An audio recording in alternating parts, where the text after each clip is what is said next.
On se retrouve avec deux grands blocs mondiaux. La dernière fois que ça s'est produit, c'était juste après la Deuxième Guerre mondiale, en 1945. Et là, il y a une redéfinition totale avec un basculement du pouvoir de l'Occident vers les BRICS.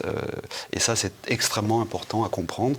Et donc, les BRICS, pour répondre à votre question, se sont réunis effectivement en août dernier avec beaucoup de candidats. Je crois il y avait 70 pays représentés de mémoire, et ils étaient en Afrique du Sud, à Johannesburg, où ils se sont rencontrés pour établir les bases de leur coopération et partenariat futur. Alors en plus de ces 5 ou 6 pays, 19 autres ont déjà candidaté pour adhérer à ces BRICS, qui deviendraient BRICS+. Le Venezuela et l'Algérie feraient partie de ces nouveaux adhérents. Comment vous expliquez cette bascule en faveur des pays autrefois appelés en développement ? Alors vous avez raison de mentionner le Venezuela en particulier, l'Algérie aussi. Comme par hasard, ce sont la plupart des pays producteurs de pétrole. Et c'est là que le bas blesse, puisque là, le grand mouvement que l'on constate quand on est un observateur attentif, c'est la dédollarisation du monde qui s'est accélérée depuis les 2 dernières années, notamment à l'aune du conflit en Ukraine, et puis donc 2022 et 2023, ça s'est accéléré. Donc la plupart de ces pays-là étaient payés en pétrodollars depuis les années 70, et donc la plupart de ces pays ont voulu se départir donc de ce paiement en dollars, parce qu'ils considèrent, à juste titre d'ailleurs, que c'est une monnaie de singe qui est produite autant que l'on en veut aux États-Unis. Et donc les Américains considèrent ça comme une attaque directe des États-Unis. Rappelez-vous l'Irak, l'Iran, la Libye, c'était des réactions de la part des États-Unis contre la volonté de se départir du dollar. Le libre-échange, effectivement, ils ont désindustrialisé leur pays, tous les pays occidentaux. La France en est la preuve triste, en fait, de cette situation-là.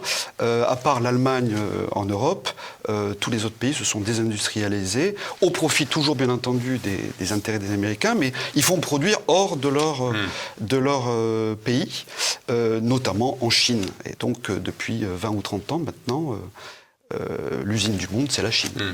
Alors justement, avec la crise du Covid et cette guerre en Russie, en Ukraine contre la Russie, on peut constater que le monde s'est vraiment scindé en deux. Alors quel état des lieux économiques on peut dresser entre d'un côté les BRICS et l'Occident de l'autre, et la France en particulier ? Oui, c'est ça. Alors, donc, j'étais en train de vous dire, donc, il y a eu le Covid, puis le réchauffement climatique, puis le conflit en Ukraine, puis maintenant le conflit. Donc, ce sont toujours des grandes causes mondiales qui génèrent justement du déficit, parce qu'il faut financer tout ça, il faut financer la transition écologique. Juste un chiffre pour vous donner l'ampleur des déficits et des dettes en France, 432 milliards d'euros ont été consacrés à l'opération du Covid. Entre l'arrêt de l'économie, renflouer les économies, en matière occidentale, mais là, en l'occurrence, ce qui nous intéresse, c'est la France, et puis le financement derrière des achats, ne serait-ce que par l'Union européenne et la France, des vaccins Pfizer, Moderna, etc. 432 milliards d'euros, c'est du jamais vu dans toute l'histoire de France, quoi. Bon. Aujourd'hui, la France est, en matière de chiffres macroéconomiques, est la lanterne rouge du monde. On a des déficits à la fois commerciaux gigantesques, la balance commerciale budgétaire gigantesque. Là, on a atteint, fin septembre, on était à 186 milliards d'euros de déficit depuis le début de l'année budgétaire. On devrait terminer en fin d'année à 240 milliards de déficit. C'est du jamais vu. Et puis, je me demande même comment on peut voter pour la loi de finances 2024. Je veux dire, c'est un crime économique à ce niveau-là, si vous voulez. Et donc, on est dans le rouge partout.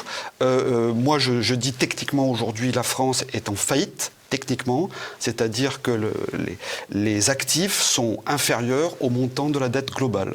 La dette de la France globale, bilan et hors bilan, c'est à peu près 6 500 milliards. Nous avons 4 400 milliards au niveau des actifs de l'administration publique et donc de l'État français. Donc on est factuellement en faillite.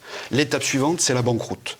La banqueroute viendra lorsque nous aurons un choc sur les marchés financiers obligataires de la dette qui sent de plus en plus mauvais, puisque d'après, moi je suis régulièrement sur les marchés, là la dette à 10 ans de la France est à 3,17%, elle était il n'y a pas longtemps à 3,50%, c'est-à-dire on a fait un bond de 4% en l'espace de 2 ans, même pas 2 ans, et donc c'est tous les signes d'un krach obligataire.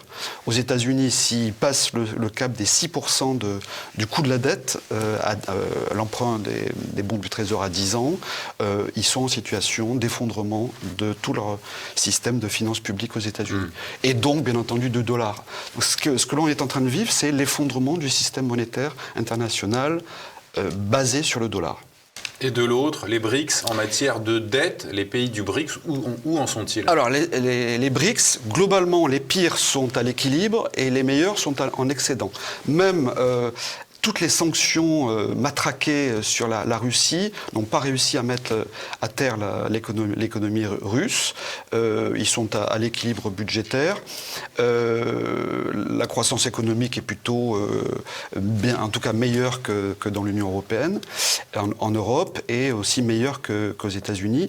Et donc, si vous voulez, ils sont aussi producteurs de matières premières, notamment pétrole, gaz, etc. Les matières premières, les métaux précieux, et ça, c'est ce qui fait leur richesse, et ils le savent. Hein. Donc, ceux qui s'imaginent l'effondrement économique de la Russie, c'est une ineptie totale. Complètement indépendante de l'Europe, désormais. La synthèse, le résumé de la situation des forces entre les deux blocs. Donc, aujourd'hui, les BRICS pèsent 3,5 milliards d'habitants consolidés. Ça fait environ 46% de la population mondiale contre 750 millions dans les 7 pays du G7. L'Israël est en train de renégocier et d'attribuer des licences d'exploitation des droits gaziers, notamment sur le gisement gazier de Gaza, de la Palestine, avec 2 ou 3 ou 4 entreprises, dont BP, dont Dana Petroleum, Eni. Donc ce conflit servirait les intérêts d'Israël aujourd'hui, moi, alors qu'on va vous dire que c'est le Hamas qui a attaqué Israël. Bien sûr. Comme le Japon avait attaqué à Pearl Harbor en décembre 1941, et puis ça a servi de prétexte à Roosevelt pour entrer en guerre et pour que l'opinion publique américaine adhère à l'entrée en guerre des États-Unis dans la conflagration mondiale. Il y a toujours un bon prétexte. Voilà. Moi, c'est mon analyse. Hein, des premières négociations de paix et de cessez-le-feu entre l'Ukraine et puis la Russie. Simplement, l'ONU, l'OTAN, l'Union européenne et les États-Unis s'y sont farouchement opposés et ont demandé à Zelensky de prolonger le conflit. Ouais, il y avait eu des accords à Istanbul. Absolument. Et donc, on voit bien qu'il y a une volonté de l'Occident de faire la guerre. Quand on fait la guerre, c'est bon pour le business parce que derrière, on finance la guerre.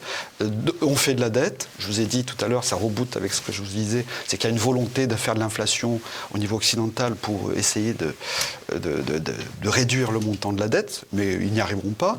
Et puis derrière aussi, c'est l'armement, les fournitures d'armes dans tous les sens, de tous les pays du G7, ce qui fait marcher l'industrie, effectivement, occidentale. Donc, si vous voulez, il y a... la situation, elle est bloquée, je l'annexe à dur. Mais pourquoi est-ce qu'aujourd'hui, il n'aurait pas intérêt à faire monter le prix de l'or pour empêcher les pays du BRICS d'en acheter? Parce que le problème, c'est que, ce que je vous disais, c'est que depuis 12 ou 13 ans, il y a une quantité d'or très importante qui est passée de l'Occident dans les BRICS, et qu'aujourd'hui, officiellement, les pays du G7 ont peut-être 12, 13, 14 000 tonnes, officiellement, hein, comme il n'y a pas d'inventaire des stocks et d'audit des stocks, on croit sur parole les banquiers centraux, mais le problème, c'est que probablement, il y a au moins le double en quantité de volume d'or dans les pays des BRICS, donc en particulier la Chine, la Russie, l'Inde et tous les autres pays.